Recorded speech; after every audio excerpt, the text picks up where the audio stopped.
Mac Super Bowl VIII has come and gone, and it was certainly a fitting way for the league to bid Madden 21 farewell, with the Jacksonville Jaguars being the last obstacle on the way of the perfect season for the Tampa Bay Buccaneers. Can they finish it off? Let's find out right now. Jags hit the ball first, and on third down, Trevor Lawrence is throwing long to his wideout Jamal Agnew, who makes the catch at the 40-yard line and fights for a few extra yards. Down at the 37, that one's good for 32 yards, and the Jags are in Bucs territory. In the red zone now, but it's third down once again. The Jags looking for at least 5 to keep this drive moving. The throw goes to their undisputed MVP, Travis Etienne, but he's unable to break the tackle, and they only manage to grab 1. So conventional wisdom says to kick the field goal and take the 3-point lead. But this is the Super Bowl, baby. Conventional wisdom goes out the window. Unfortunately, following close behind are the Jaguars' chances to score on this drive. Lawrence gets taken down and the 4.5-minute drive stalls out near the end zone. Bucs take over, still scoreless. 1st and 10, and it looks like they were going to try to run here. I say it looks like it because Joe Schobert gets into the backfield and blows it up before they can even make the transfer. Excellent work by him, and the Jacksonville D was not done yet. 2nd down, Brady takes the snap. He's looking for an option, but not looking at the rush, and Josh Allen comes screaming in and takes him down again. Back-to-back sacks for the Jaguars pass rush, and they've got Tampa in a dangerous situation. So how do they respond? Well, the GOAT delivers once again. Sees Scotty Miller open with a pass to the sticks and puts it on a platter for him. Miller just does get across the marker, and they convert on 3rd and a mile. Tough blow for the AFC champs. It looked like they were going to set themselves up with decent field position on the punt, but instead the defense remains on the field. Later on in the drive, the march continues. Brady throwing again, zips one to the right side, where he finds his tight end O.J. Howard for 16, and they're just about knocking on the door now, looking for the first score of the game in the last minute of the first quarter. And the very next play, they would get it, in the form of a 24-yard burst up the middle from Ronald Jones Jr. He had about as big a hole to run through as I've ever seen. That touchdown was as much on the offensive line as it was on the ball carrier, and as they've done all season long, the Bucs score first. They lead 7-0. And then they force the Jags to punt, so here they are with the ball again about a minute into the second quarter. Brady throws left where he finds Mike Evans, and Evans kind of has a wide open path to the end zone, just a bit too slow to get there though, so he'll have to settle at the 32 on a gain of 29. Still nothing to shake your nose at, or whatever the expression is. A couple plays later, it's 3rd and 8, and Brady gets away with one here. A rare mistake from Tom. It goes right off the hands of Shaquille Griffin, so the Bucs know now how it feels to have a promising drive stall out, but they make the responsible call and kick the field goal, unlike Jacksonville earlier, and they extend the lead to 10-0. Jaguars not looking like the team we've seen most of this year, and this play is a sure sign of that. Travis Etienne absolutely mauled in the backfield for a loss of 3. That's Vita Vea on the play there, and when it rains, it pours, especially in Jacksonville. Lawrence drops back here and has the ball knocked out of his hands. Etienne is there to scoop it up, and as he tries to advance it, he's grabbed by his face mask, and there's a flag on the play. So 1st down Jags, right? No. They get the center, Brandon Linder, for holding. Bucs decline the penalty, and the Jags are basically screwed. It's 3rd and 24 from their own 5, and they just get a few yards to get a little cushion for the punter, and they are forced to punt again. After a short punt, the Bucs are already in Jags territory. It's 3rd and 3 now, and Brady's going to throw, obviously. He goes left and hits DeAndre Swift, who gets away from the diving tackle and races down to the 14. Tries to cut inside to see if he can shake free, but Griffin's there for the defense, and he is knocked down hard. Still, though, he'll take it. It's 1st down, and they're in the red zone, so nice play by him. Jaguars defense stepped up before. Can they do it again?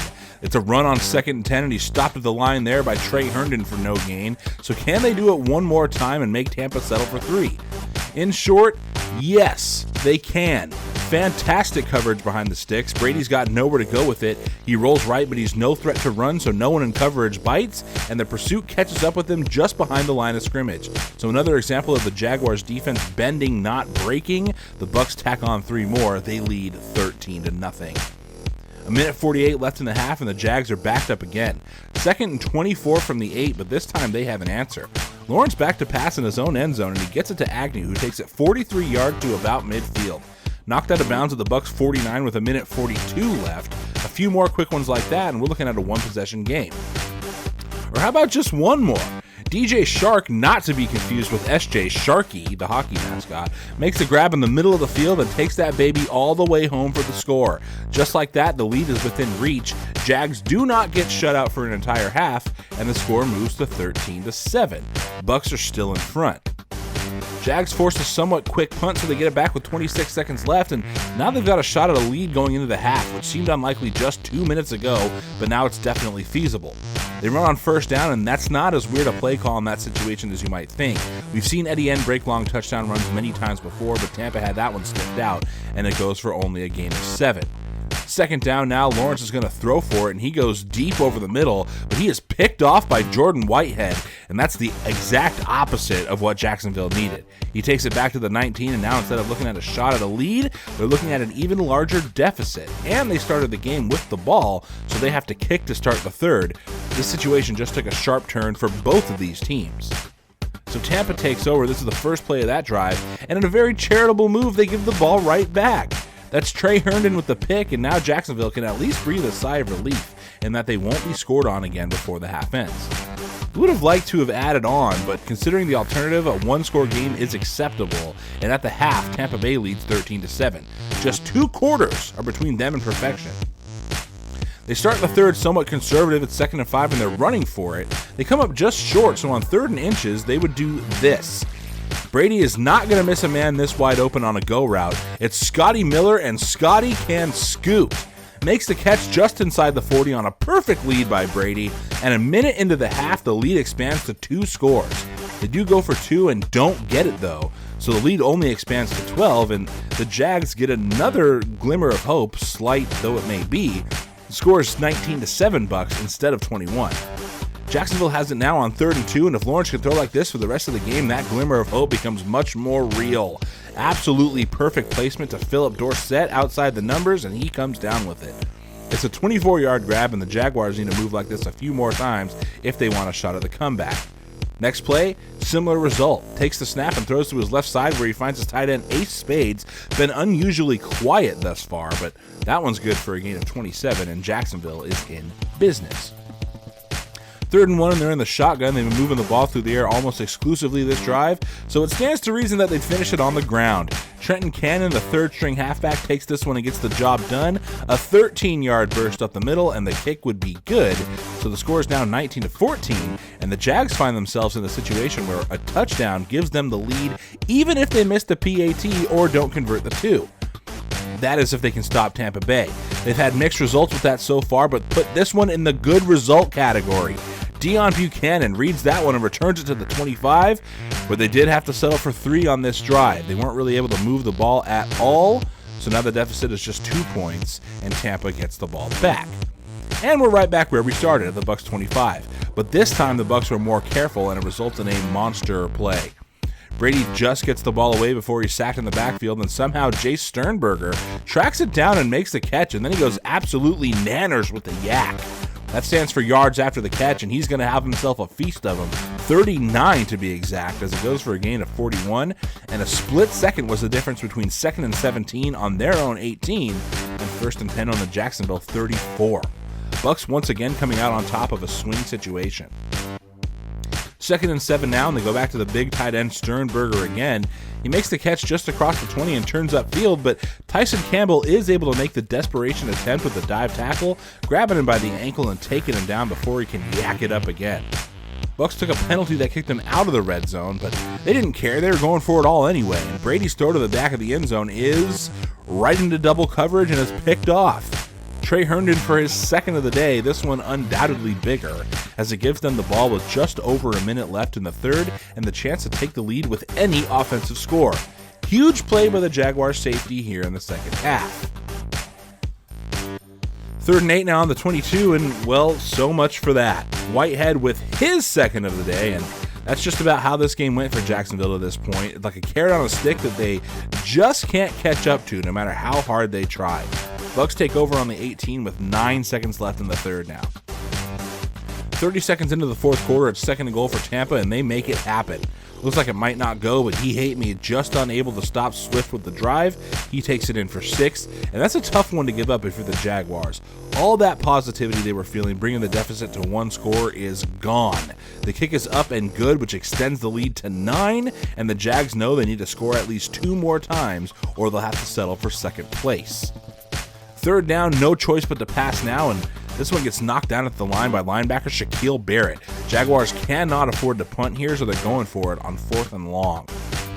4th and 9 to be exact. Lawrence takes the snap, and keeping a bit of hope alive, they do make the play. That's DJ Shark on the reception, and it's good for 14, so they're not dead yet. 3 plays later, they're facing another 4th down, and once again, they're able to convert.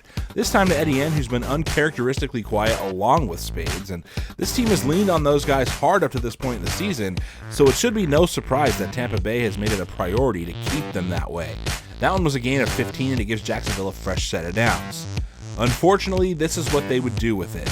Not sure if it was a bad read or just a bad throw, maybe a little bit of both, but it falls right into the hands of Antoine Winfield, who takes it back with a nice return to the 27, and the writing begins to appear on the wall in this one. Bucs with a commanding lead, and the ball with under 5 minutes left in the half, and the Jaguars need a mini miracle to steal this one from under Tampa's nose. 2.5 minutes into the drive, coming up to the 2-minute warning, and the Jaguars' last hope is approaching. 2nd and 19 here, it's caught for a gain of 18, and they let the clock run down to the 2-minute warning. Jacksonville knows a 1st down is game over here, so on 3rd and 1, they have to read the play right, and read it right they do. Miles Jack comes screaming in through the hole and forces a do-or-die for Jacksonville. Brady and the Bucs go for the kill shot instead of kicking the field goal, and like they did all game and all season long, they get the job done. A little bit of trickeration called with the reverse, and they call it at the perfect time. Jacksonville is unable to react, and that would do it. The perfect season for the Tampa Bay Buccaneers and their head coach Shada, aka Backhand Jones. Excellent work this season. Hats off to you and what you accomplished. You will go into Madden 22 as the defending champ, and all of us in Max can't wait to see how you back it up when the time comes. And that's going to do it for another cycle of the Madden Avengers League. Your commissioners and I want to thank each and every one of the players who make this league special. We literally couldn't have put all this together without you all, and we've got even more in the hopper for the next game, so you'll definitely want to stick around for that. But until then, the Tampa Bay Buccaneers are your Max Super Bowl VIII champions. They take this one by a final score of 26-17. And that's all for this one. I'm Ace510, and for more content, follow me on Twitch at twitch.tv/Ace510. Also check back here on YouTube for highlights of other games like NHL Legacy Edition and MLB The Show 21. Also, make sure to subscribe to the Triple Coverage podcast to stay up to date in the world of sports. And for players in the league, make sure to do whatever the hell you want. It's the off-season, baby. No rules. Once again, the final score here, 26-17 Tampa Bay, and I'll see you with more Max coverage in September right here on Ace 510.